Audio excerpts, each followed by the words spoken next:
आणि अजित पवारांच्या विमान अपघातासंदर्भातले अनेक प्रश्न अजूनही अनुत्तरित आहेत।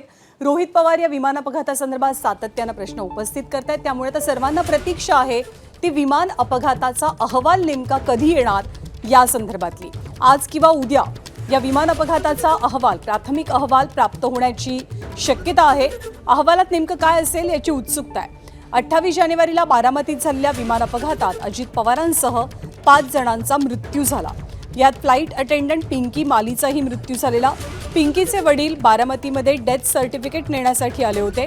यावेळी अजित पवारांच्या अपघातावरती शंका उपस्थित करणाऱ्या रोहित पवारांना त्यांनी समर्थन दिलं आणि अपघाताबाबत शंका सुद्धा उपस्थित केली आहे।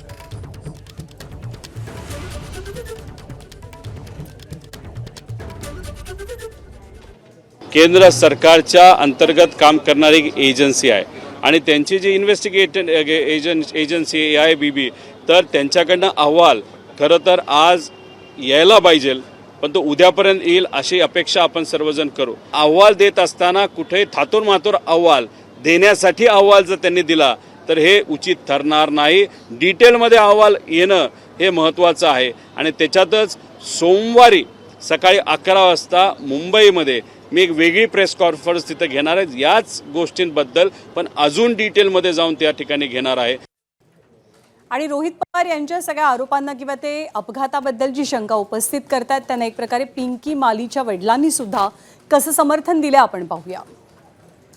पहिला तर पायलट बदली झाला, विमान बदली झाला आणि गॅलेनमध्ये फ्यूल पाठीमागे ठेवलेलं गेलेलं होतं हे असं माहिती मिळाली। रोहित दादा पवार जे म्हणतात त्यांच्या मताशी मी 100% ॲज ए पालक, एक रहिवासी, एक नागरिक म्हणून मी 100% त्यांच्या मताशी सहमत आहे। महाराष्ट्र सरकारने जी पण काय यंत्रणा लावली ते याची शहानिशा, याची सत्यता बाहेर यायला पाहिजे। ABP माझा, उघडा डोळे बघा नीट।